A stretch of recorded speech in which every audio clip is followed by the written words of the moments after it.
প্রিয় স্টুডেন্টস, আজকে আমি ক্লাস 9-এর রায় ও মার্টিন প্রশ্নবিচিত্রার ভূগোল বিষয়ের স্কুল নাম্বার 3 এবং 4-এর শর্ট কোশ্চেনগুলো আলোচনা করে দিচ্ছি। প্রথমে আছে সঠিক উত্তর নির্বাচন।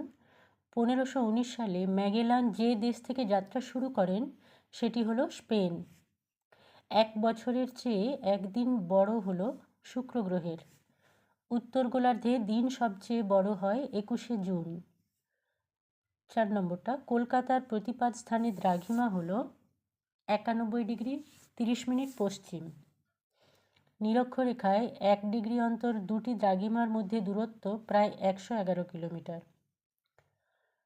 পৃথিবীর দীর্ঘতম পর্বতশ্রেণী হল আন্দিজ, দক্ষিণ আমেরিকায়। আবহবিকার সৃষ্ট শিথিল স্তরের নাম রেগোলিথ।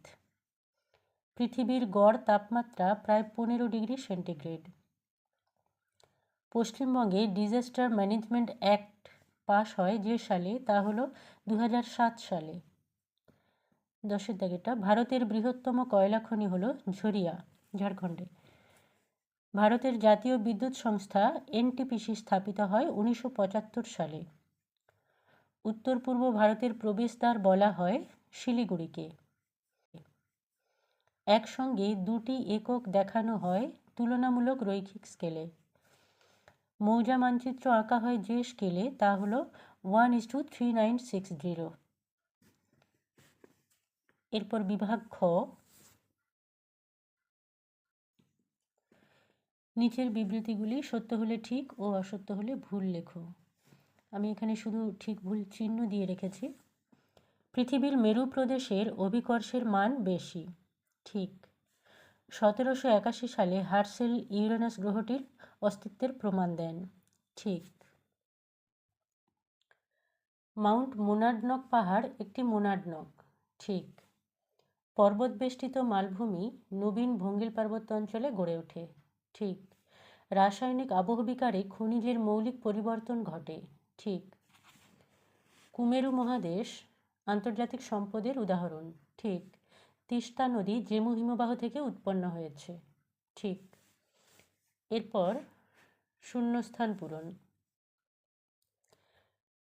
পৃথিবীর পরিধি পরিমাপে এরাটোস্থেনিস ড্যাশ একক ব্যবহার করেন, স্টেডিয়া একক ব্যবহার করেন। পরস্পর বিপরীত দ্রাঘিমারেখা দুটি যোগ করলে যে পূর্ণবৃত্ত পাওয়া যায় তাকে বলে মহাবৃত্ত।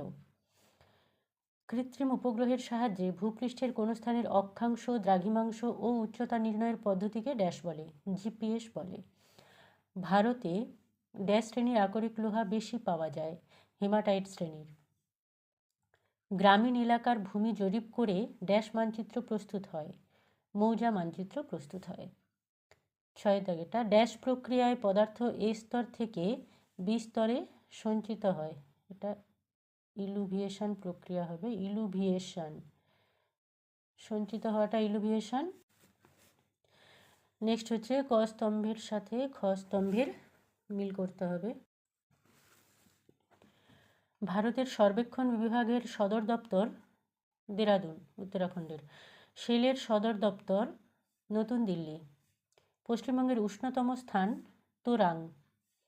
পশ্চিমবঙ্গের শুষ্কতম স্থান সুইসা, পুরুলিয়ার সুইসা। ভারতের বৃহত্তম লিগনাইট খনি নেভেলি, তামিলনাড়ু। বিশ্বের বৃহত্তম তৈল শোধনাগার জামনগর, গুজরাটে অবস্থিত, জামনগর। আচ্ছা, এরপর ডি এর দাগে 2-1টি শব্দে উত্তর দাও। 174 ডিগ্রি পশ্চিম দ্রাঘিমা ও 169 ডিগ্রি পূর্ব দ্রাঘিমা রেখার ন্যূনতম ব্যবধান কত? 17 ডিগ্রি। অক্ষরেখা ও দ্রাঘিমা রেখার জালিকাকে কি বলে? ভূজালক বলে। অসংখ্য মানচিত্র সংকলিত পুস্তককে কি বলে? অ্যাটলাস বলে। পশ্চিমবঙ্গে কোন দুর্যোগের প্রাধান্য সবচেয়ে বেশি? ঘূর্ণিঝড়ের প্রাধান্য সবচেয়ে বেশি। এরপর 4 নম্বর স্কুল।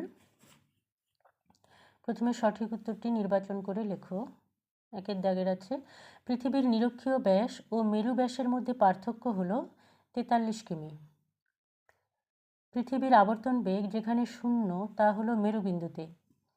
পৃথিবীর নিরক্ষীয় তল কক্ষতলের সঙ্গে যে কোণে হেলে থাকে তা হল 23.5 ডিগ্রি।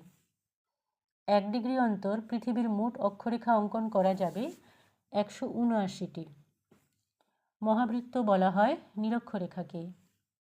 6 দাগেটা একটি অন্তর্জাত শক্তি হল অগ্ন্যুৎপাত। সমপ্রায় ভূমির অনুচ্চ টিলাগুলিকে বলে মোনাড নক। মরুভূমি হলে ইনশেলবার্জ হতো, সমপ্রায় ভূমিতে মোনাড নক। ক্ষয়ীভবনের সাথে যুক্ত নয় যে শব্দটি তা হল আবহ বিকার। সম্প্রতি সিকিমে বিপর্যয়ের মূল কারণ হল হরপাবান। 10 দাগেরটা সম্পদের ধারণার প্রধান প্রবক্তা হলেন জিমারম্যান। তরল সোনা বলা হয় খনিজ তেলকে। পশ্চিমবঙ্গের পশ্চিমের একটি প্রতিবেশী রাজ্য হল বিহার। অযোধ্যা পাহাড় রয়েছে পুরুলিয়াতে। একটি বৃহৎ স্কেলের মানচিত্র হল মৌজা মানচিত্র। এরপর বিভাগ খ, শুদ্ধ অশুদ্ধ।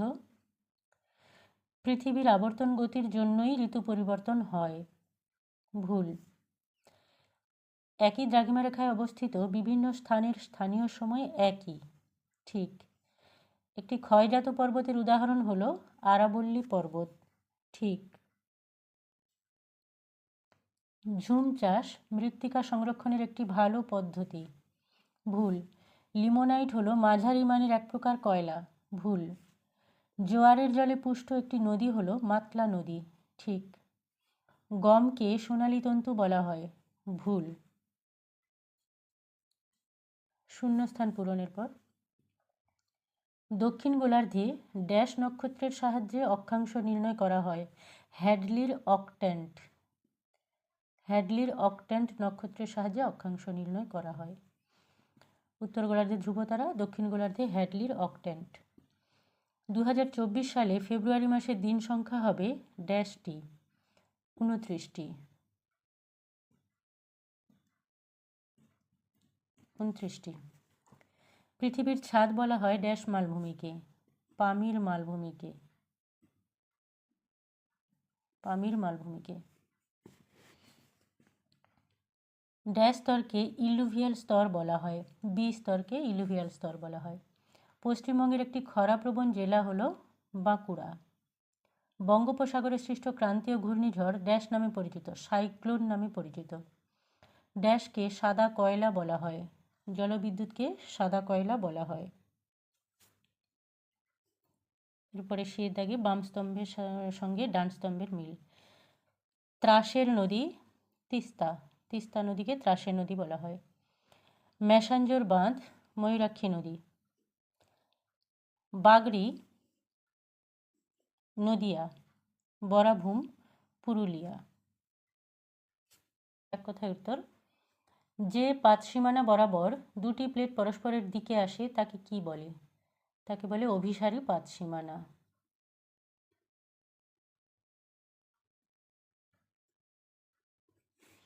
ক্রিকেট বিশ্বকাপ ভারতে বেলা 2টোয় শুরু হলে গ্রিনিচ প্রমাণ সময় কত হবে? সকাল 8:30। আবহবিকার শব্দটি প্রথম কে ব্যবহার করেন? জি.কে. গিলবার্ট।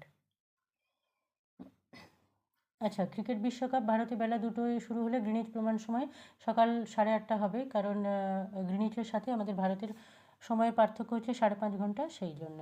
আর ভারতের সময় এগিয়ে থাকে গ্রিনিচের সময়ের থেকে। এরপর হচ্ছে একটি সামাজিক সম্পদের উদাহরণ দাও। বিদ্যালয়। হুগলি নদীর কোন তীরে কলকাতা শহর অবস্থিত? বাম তীরে। ডুয়ার্স অঞ্চল কোন 3টি এর জন্য বিখ্যাত? 3টি টি এর জন্য বিখ্যাত। এটা হচ্ছে টি, টিম্বার, ট্যুরিজম। এখানে বলা আছে, লেখা আছে ট্যুরিজম, টি, টিম্বার বা টি, টিম্বার, ট্যুরিজম। টি হচ্ছে চা, টিম্বার হচ্ছে কাঠ, ট্যুরিজম হচ্ছে পর্যটন। 3টি টি এর জন্য বিখ্যাত। নেক্সট হচ্ছে মানচিত্রের প্রাণ কাকে বলা হয়? স্কেলকে বলা হয় মানচিত্রের প্রাণ। মানে স্কেল ছাড়া কখনো মানচিত্র হয় না, সেই কারণে যে কোনো মানচিত্রের জন্য স্কেলটা অবশ্যই জরুরি। স্কেল ছাড়া কখনো মানচিত্র হয় না, সেই কারণে মানচিত্রের প্রাণ বলা হয় স্কেলকে।